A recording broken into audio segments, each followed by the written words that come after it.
The views and opinions expressed on any program are those of the producers and/or the persons appearing on the program and do not necessarily reflect the views and opinions of FRCMedia, Bristol Community College, or the City of Fall River. This week on FRCmedia News, we speak with the new president of Bristol Community College. Fare-free service has resulted in increased ridership for the SRTA, and the City Council is looking to legalizing residential short-term rentals. All this and more coming up.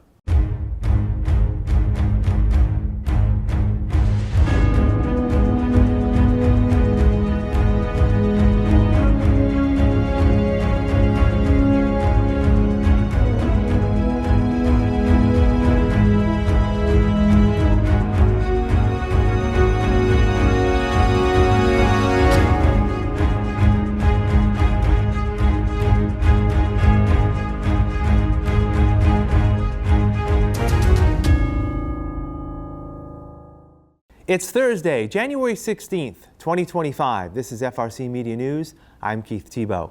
The Massachusetts Board of Higher Education this week unanimously approved the appointment of Dr. Sedgwick Harris as the next president of Bristol Community College. Dr. Harris becomes Bristol's 5th president in its 60-year history. Dr. Harris was born and raised in Michigan and was the first in his family to attend college. He began his educational journey by earning an associate's degree at a Michigan community college. He says the foundation his community college education afforded him led him to pursue a career in leadership at the community college level. He says he was attracted to Bristol because of its time-honored dedication to meeting the educational needs of the South Coast. I've been very blessed to work at 4 other, including Northampton now, 4 other community colleges. And what Bristol had in itself was a tradition of servicing its community. And I think that's really important for a community college. When you have that community piece in it, in your name, it's really important that you spend time working with your community.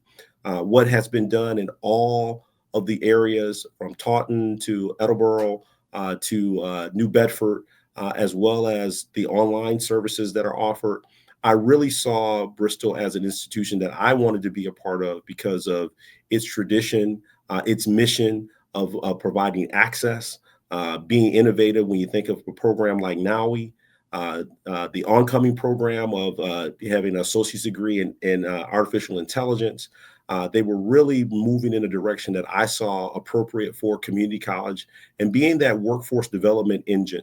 For the United States is what community colleges, the American community college has done. And I think Bristol was leading that charge and I wanted to be a part of it.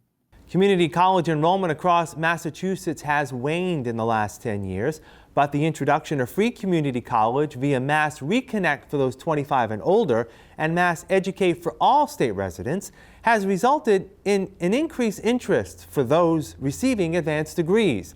But Dr. Harris says reducing tuition and fees is only part of the burden facing many community college students.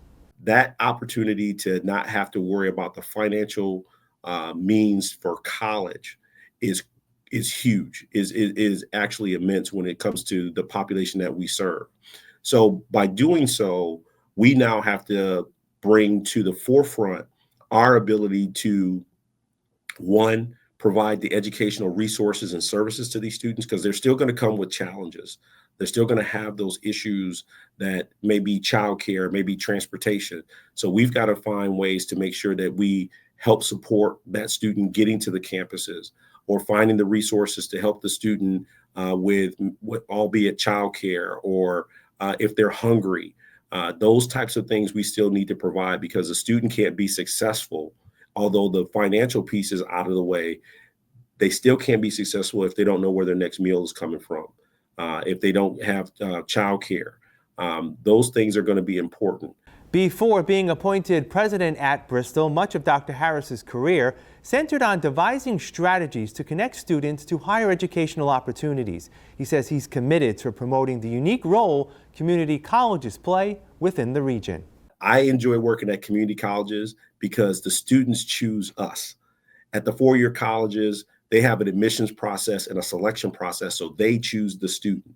They choose that population. We are all for one and one for all. And I think by servicing those populations, we continue to build strong communities. And that's what community colleges are all about in the essence of what we provide. We provide education to all who want to profit from that. And I don't mean financially profit, I mean profit in skill building, creating a strong workforce, lifelong learning. We want to create environments where people want to come and learn about things. The more we provide opportunity and access for people to learn, whether it be academic based or it may be recreational based, we continue to have a community that learns, and creating an environment within our service area of a learning community. We will continue to have a strong and vibrant communities. And that's what community colleges are about. We should provide those services. I don't want, as president, I don't want people to go elsewhere to look for training. When they think about training their staff, they're thinking about how can we improve our staff. I want them to think of Bristol Community College first. Dr. Harris says he hopes to begin his tenure at Bristol in March. His first order of business is to engage with college and community stakeholders on how Bristol can continue to make a positive impact within the community. My first time on campus as the president, it's going to be important for me to take time to listen and hear what our constituents are going through, what their needs are. It's going to be really important for us, and I do say us because that's going to be important. It's just not going to be Sedgwick. It's going to be the entire Bristol Community College family. Figuring out what are the most important and impactful needs that the college can provide to our community members. And so it's going to be a lot of listening. I'm not coming in with a blueprint. I'm not coming in with a blueprint from another institution to lay it over the top of Bristol Community College, because Bristol has its own challenges, but it also has its own sparks. It has its own talents. And so we have to customize this to make sure that we meet the needs of our community and our institution. It's been one full year since the Southeastern Regional Transit Authority has offered fare-free service on its fixed routes along the South Coast, and the response has resulted in an increase in ridership. We're seeing about a 35% to 40% increase in ridership over prior years, which is fantastic. We're really excited about that. And passengers seem happy. There can be some challenges along the way. Not everything's perfect. When you have that much of an increase in ridership, you've got to adjust along the way as well. So it's a good problem to have. And we're going to continue to work through that. And, we're just encouraged to see so many people taking advantage of this opportunity. People will hop on the bus for shorter trips.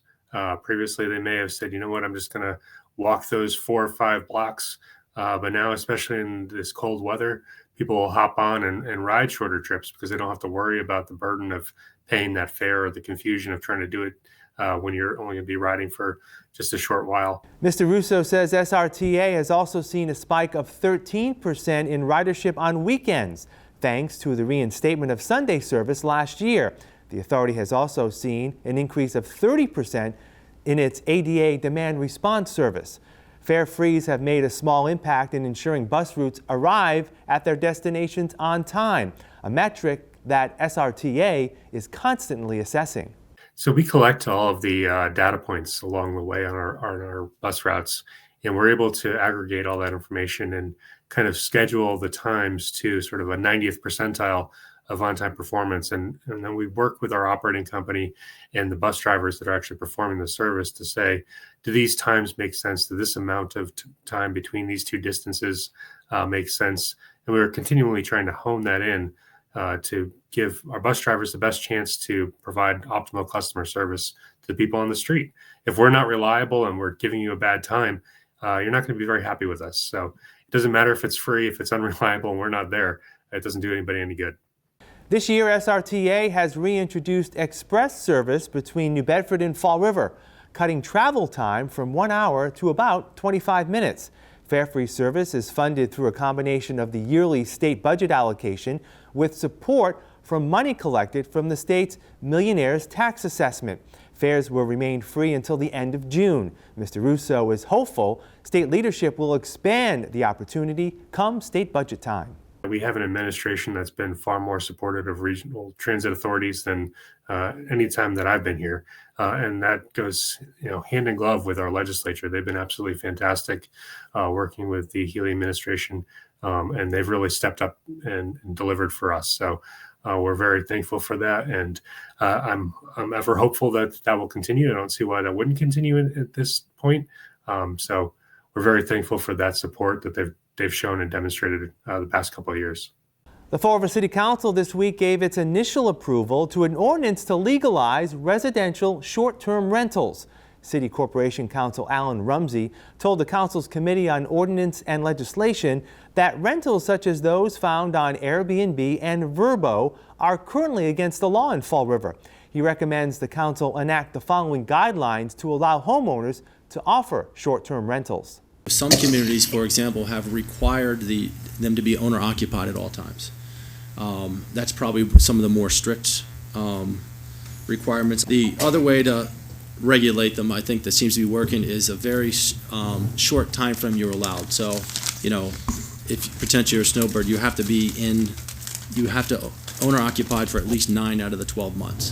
And then you would be able to have short-term rentals during the 3 months you're not there. In this draft ordinance, single-family homes would be ineligible under any circumstance. I mean, I guess you can always get a variance, almost like you could for Airbnb or something along those lines.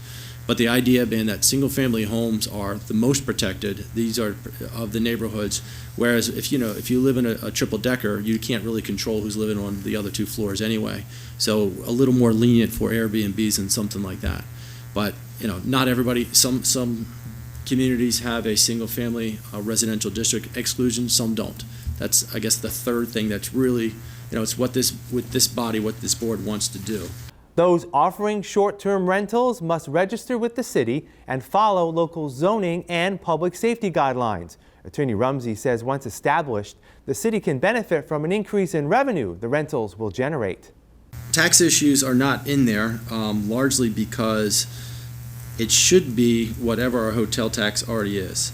I find it seems that most of the people that are illegally operating Airbnbs in Fall River right now, number one, haven't registered with the state because the state has state requirements. I think there's a 5.7% state tax, and each city can tax on their own a local tax of up to 6%.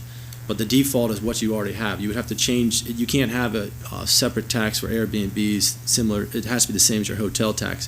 Fall River is currently at 4%. So the way it would work is they would pay the tax to, as a DOR, DLR, I always get those mixed up, and then they would reimburse us on a quarterly basis. So taxes aren't included in there because the 4% would be the default. And we could raise it to 6%, but you have to raise it for everything in Fall River. Councilors are seeking additional terms to the ordinance that would require owners to carry commercial liability insurance. Fall River will soon be looking for a new chief financial officer after Director of Financial Services Bridget Allman announced she's leaving the city to pursue a position in another community. Mayor Paul Coogan says the city will rely on others within the administration to fill the void while a search for a new CFO moves forward. We have a good team down there. We have some new people in some key positions, so I'm hopeful that the transition will go pretty smooth. It was extremely challenging to find a CFO last time, and we were lucky to get Bridget, but obviously she's moving on to some new challenges, and I'm sure she'll do great over there. It's just that we've already done a lot of the pre-work for the budget, and I'm not anticipating any problems.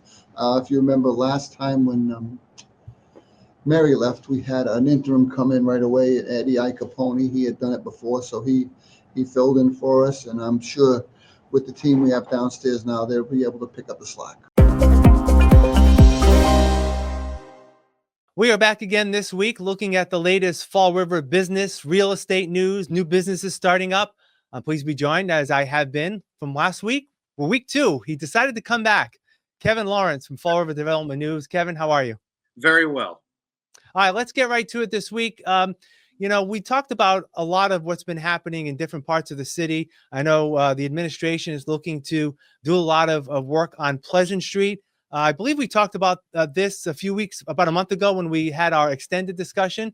There's some movement on a couple of properties on Pleasant Street. Yeah, we're learning some new information. A local realtor, Ronald Oliveira, he's the broker owner of Remax Vantage here in the city. He's planning to redevelop 2 blighted structures on Pleasant Street as soon as possible. So that's some good news. He plans to rehab the historic Greenie building. It was actually built in 1891. It's a huge brick building at 1270 and 1288 Pleasant Street. And he also purchased another large brick building at 1616 and 1622 Pleasant Street. That building was constructed in 1922. It's towards Eastern Avenue near the Night Owl Diner. In the first building that was built in 1891, the Greenie Building, he plans a total of 25 residential units. Once the project is completed, it's going to be a $5.5 million investment. 7 of those units are going to be set aside for affordable housing, and the remaining units will be market rate. On that other property closer to Eastern Avenue at 1616 Pleasant Street, the plan is for 12 residential units. 4 of the units will be reserved for affordable apartments. 2 storefronts on the ground floor will also be rehabilitated as part of that project, and he's planning to spend $3.5 million on that building. So almost $9 million in a total project outlay for both of those redevelopment undertakings.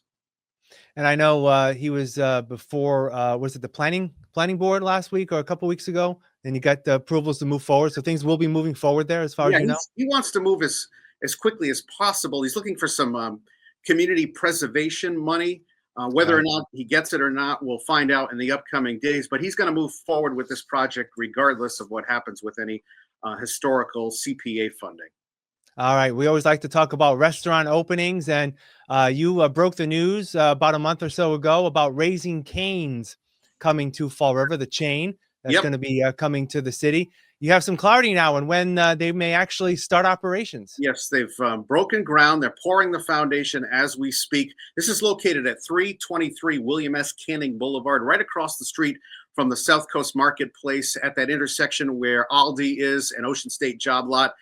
So construction's underway, and we're learning they're hoping to open that new Raising Cane's restaurant by July of 2025. So this summer, midsummer, hopefully. And there's also another restaurant that had been around for a while, I believe experienced some fire damage and is ready to reopen in the South End. Yes, this is on South Main Street, the Mariscara. Hopefully I'm pronouncing that right. The Mariscara Azores restaurant. They're at 1445 South Main Street. They were hit with a fire in May of 2023 that damaged the kitchen and a storeroom. It took them a little longer to renovate than they expected. And they have an announcement that they're going to be reopening on Wednesday, January 22nd. So that's a welcome addition to the south end of the city. All right, Kevin, as always, thank you for your time. Good stuff. And again, if you're just watching this, please follow Kevin and Fall River Development News on Facebook. He has up-to-date information all the time, and we try to summarize it in a little video clip here every week on FRC Media News. Kevin, thank you for joining me. I appreciate it. Thank you. We'll have more FRC Media News after this. Here are some job descriptions on the latest hot jobs list from the Mass Hire Fall River Career Center.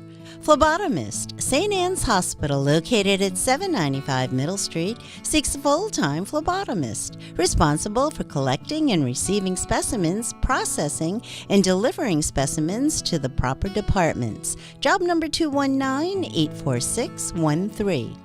Group leader, Whirlpool Corporation, located at 88 Current Road, is looking for a full-time group leader, responsible for leading the median assembly team by coordinating and scheduling all parts needed to get produced according to the schedule. Job number 219-80801. Operations Assistant Manager, Dollar Tree, located at 152 Orswell Street, is seeking a full-time operations assistant manager, responsible for assisting with all operational tasks within the store. Job number 219-79992. Customer Service Representative, Pacheco Insurance Agency, located at 411 Columbia Street, is looking for a full-time customer service representative. For more information, call 508-675-2361. Griffles Biomat USA, located at 370 Rhode Island Avenue, has an immediate need for the following full and part-time positions. Nurse Educator, job number 219-80084. Medical Writer, job number 219-80086. For more information about these or other positions, visit Mass Hire JobQuest at jobquest.dcs.eol.mass.gov or call the Mass Higher Fall River Career Center at 508-730-5000. Welcome back.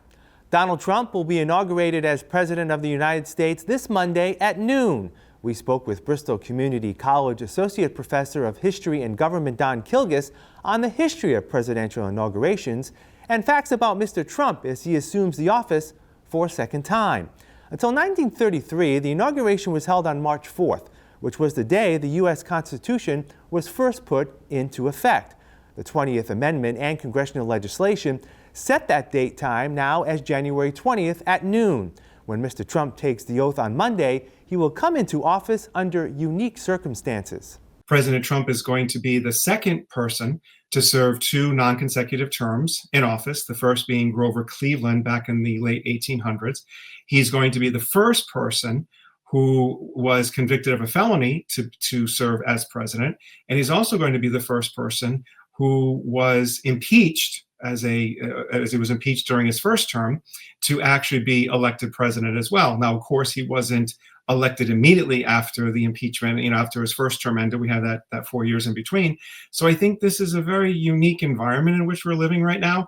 And it'll be interesting to see where things go, moving forward in so many ways. Mr. Trump and Vice President-elect J.D. Vance will make history when it comes to how old each will be when they assume office. The oldest person ever inaugurated president was Joe Biden. And Biden, if everything goes according to plan, in January 20th, the new oldest person ever to be inaugurated will be Donald Trump. The youngest person ever to be inaugurated president was someone that I think many people know was John Fitzgerald Kennedy.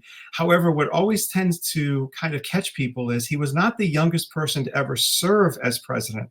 That person was Teddy Roosevelt. Teddy Roosevelt was about a year younger when he became president upon the assassination of William McKinley. Interestingly enough, the youngest vice president in American history was John C. Breckinridge, a little bit over 36 years of age. And J.D. Vance, who is going to be sworn in again in a couple of weeks, as we mentioned, will be actually the third youngest.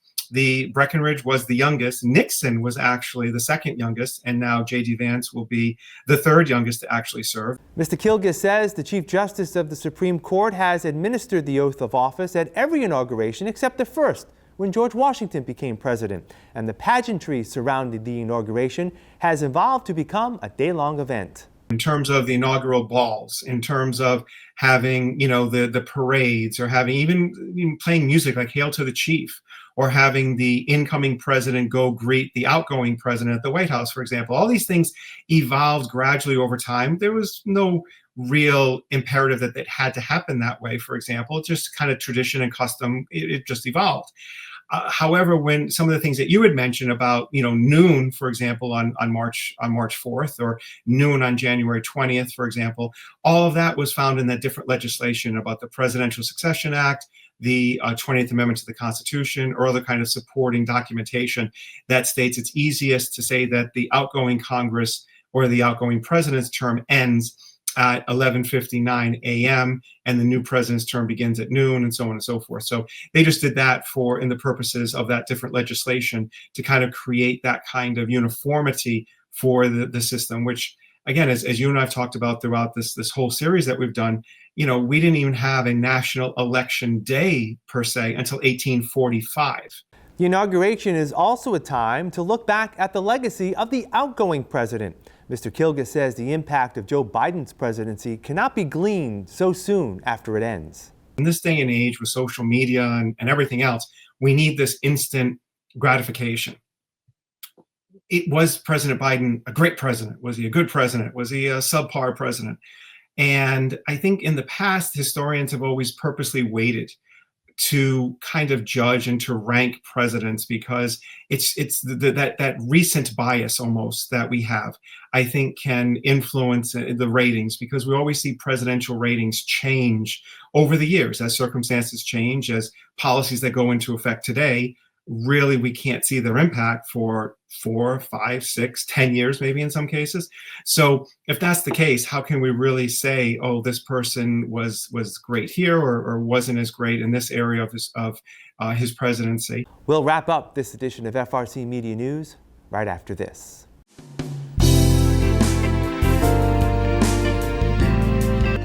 welcome to Hot Dogs and Cool Cats. Today we have Catalina. Catalina is a 7-month-old shepherd mix. She did come to us as a surrender, unfortunately. We ask that you own your own home with her because of the breed. She's a very sweet girl, very smart as well because she is still young. She is very trainable. We do say kids over 12 just because she is still a puppy and likes to bounce. She does have a medium pull on leash. She will need some leash manner training, obviously just some manners overall as well. She loves toys. She will bounce a ball around with you, smack it.